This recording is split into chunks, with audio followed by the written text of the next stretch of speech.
कमजोरी क्या है, हम परेशान हो जाते हैं। संसार में देखो तो परेशान, परमार्थ की तरफ देखो तो हम परेशान हो, ये हमारा आदत स्वभाव बन गया परेशान होना। थोड़ा सा धैर्यवान बनो, गंभीर बनो। कोई भारी से भारी विपत्ति में परेशानी स्वीकार करके विपत्ति से थोड़ी निकला जाता। सुलझो, ठीक है, ये विपत्ति आई, समस्या आई, इसका समाधान होगा। ऐसा थोड़ी कि हमें नष्ट कर देगी। अगर अभी हमारी बड़ी हानि हो जाती है, हम कल इससे बड़ा लाभ प्राप्त कर सकते हैं। हमको एकदम बिल्कुल गंभीर रहना है, इतने कमजोर नहीं बन जाना। अब वो गए तो क्या होगा, अब वो वस्तु गई तो क्या, पद गया तो क्या होगा। प्रयास किया था, ये पद मिला था, इससे बड़ा पद प्राप्त करूंगा, मैं इससे बड़ा महान बनूंगा। ठीक है, एक बार गिर गया, गलती हो गई, दंड भोगूंगा, फिर इससे ज्यादा संयम में रहूंगा। बिल्कुल मतलब एकदम फ्रेश दिमाग रखना चाहिए। और अपने लोग क्या है, जरा सी बात में एकदम पछड़ा कर लेते हैं, एकदम कमजोर हो जाते हैं। ये बिल्कुल ठीक नहीं है। हम जीवन भर की यात्रा की बात कह रहे हैं, भारी से भारी कष्ट में भी मुस्कुराना, तो हमें बल मिला है, हमें भगवान की कृपा का दर्शन हुआ है, हमें उनका दुलार दिखाई दिया है। अगर ऐसे तो भाग जाते, फिर परमार्थ में थोड़ी चलना होता है। आज जो आप सुन करके लाभ लेने की चेष्टा कर रहे हो ना, ये केवल प्रवचन नहीं है, ये जीवन है। अगर ये जिए ना होते ना तो ये इसका प्रभाव नहीं पड़ता, फिर वाणी का प्रभाव नहीं पड़ता। हम इसीलिए कहते हैं, जैसे आप लोग एकदम परेशान हो जाते हैं जब बोलो, क्या हमसे ज्यादा परेशानी होगी? दोनों किडनी खराब, दवाई लाने के लिए पैसे नहीं, पानी रखा है हम उठ के पी नहीं सकते, भीषण शरीर में कष्ट, भीषण बुखार, क्योंकि किडनी फेल, जरा में बुखार, खाने को क्या, रोटी मांग के लाओ। अगर वहां सब्जी मिलती तो लाल मिर्च ऐसी पड़ के मिलती थी कि वो पा नहीं सकते थे। आप सोचो, पानी लाना है तो मुझे लाना है, पीना है तो मुझे पीना है। अगर मैं हारता तो कहां पहुंच जाता, क्या स्थिति होती? नहीं, मरना है पर कदम पीछे। कोई दिन ऐसा नहीं जिस दिन सेवा ना की हो, जिस दिन सेवा ना गए हो। गुरु जी की सेवा में जाना है, पहले अपने को स्वस्थ साबित करना है, नहीं वो सेवा नहीं लेंगे। तुम बीमार हो, तुम कष्ट में हो, ऐसे उनकी दृष्टि परेशान थी, सेवा की, आके लेट गए।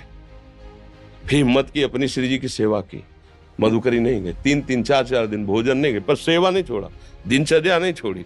और उसका प्रधान कारण संयम, ब्रह्मचर्य, भगवदाश्रय, नाम जप, कभी हारने नहीं दिया।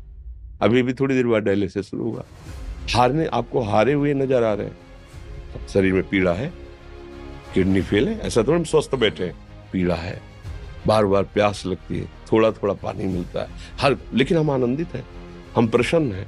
हम लड़ाई में हारे नहीं हैं, ना हारेंगे, हम जीत चुके हैं। हम अपने मालिक के भरोसे में अपना सब बात, तो वो ये हम अपनी बड़ाई नहीं बता रहे, हम आपको बता रहे समस्या। सोचो, तुम्हारे पास तो माँ है, भाई है, बहन है, परिवार है, कोई ना कोई तो है ना। मेरा किसी ने कभी जीवन में ध्यान भी नहीं दिया। क्यों? बचपन से बाबा जी बन गए, किसी से प्यार नहीं, किसी से संबंध नहीं, कोई जानकारी नहीं, हम कहाँ हैं, वो कहाँ है, किसी से कोई मतलब नहीं। अच्छा, जवान साधु कौन श्रद्धा करे? कभी गांव जाने की हिम्मत नहीं पड़ती कि रोटी मांग ले, पता नहीं लोग क्या सोचेंगे, क्या भावना कर ले। हम दरवाजे पे खड़े हैं, क्या कैसी भाव, जो हमारे सामने आकाश वृत्ति से आया यौवन अवस्था में वही पाया, अन्यथा भूखे रह गए। जब हम हर समय अपने को विवेक के द्वारा सावधान रखे तो हम कभी निराश नहीं हुए, कभी उदास नहीं हुए, कभी ऐसा नहीं लगा कि यार हम दुखी, कभी नहीं लगा।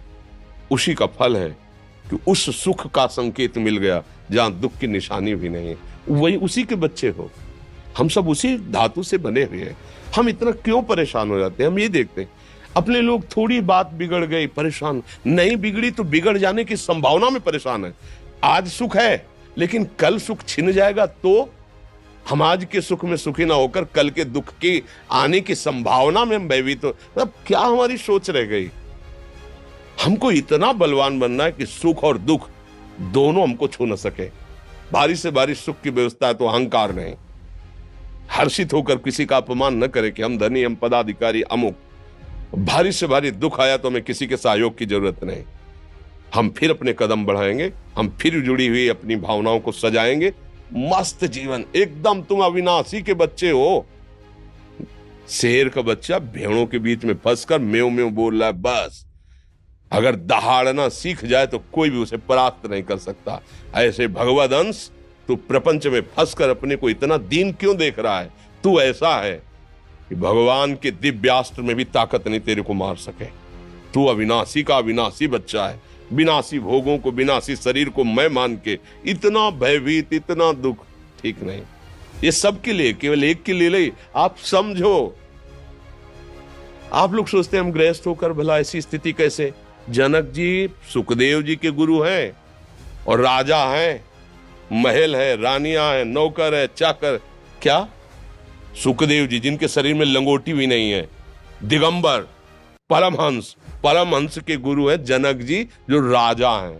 समझो आप ऐसा ना सोचे कि हम नौकरी कर रहे हैं, हम संसार में, हम गृहस्थ हैं, हम आध्यात्मिक की ऊंचाई पर नहीं चढ़ सकते। नहीं, आप एक सरकारी नौकरी या आप किसानी या व्यापार करते हुए आप एक अध्यात्म की ऊंचाई में चढ़ सकते हैं। और अध्यात्म ही है जो तुम्हें इस माया के दुख सुख से ऊपर उठा सकता है। दूसरा, चाहे जितनी संपत्ति आ जाए, आप सुखी नहीं हो सकते।